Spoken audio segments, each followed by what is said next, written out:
Dia nyanyi. Ya. Ya. Lewong Mayangkara dengan Salindri bersama Pak Agus dan juga Mas Bagus. Yo joget. Joget no. Ayo Pak Agus.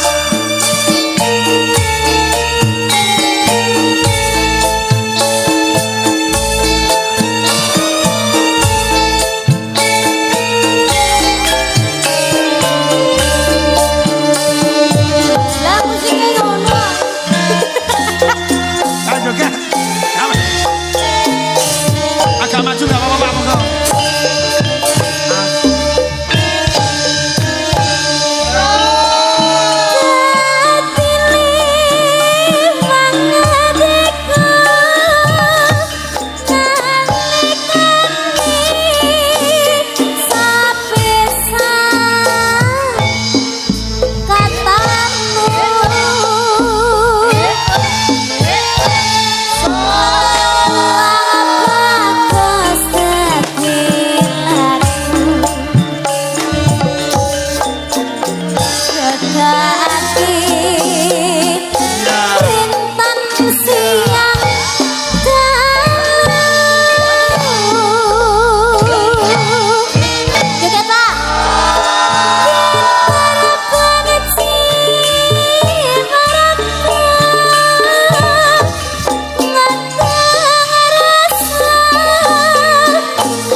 wis, Pak.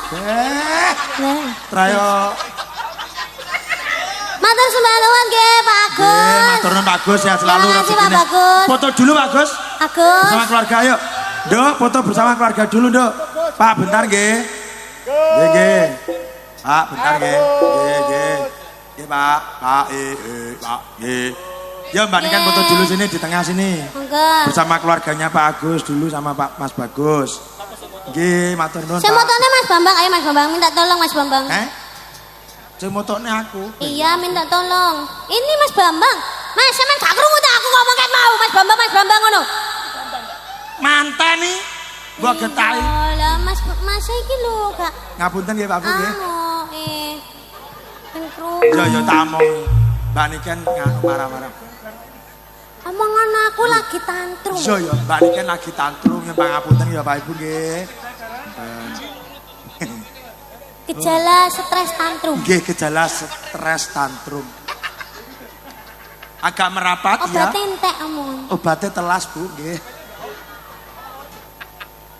Sida apa ora? Dong. Ayo.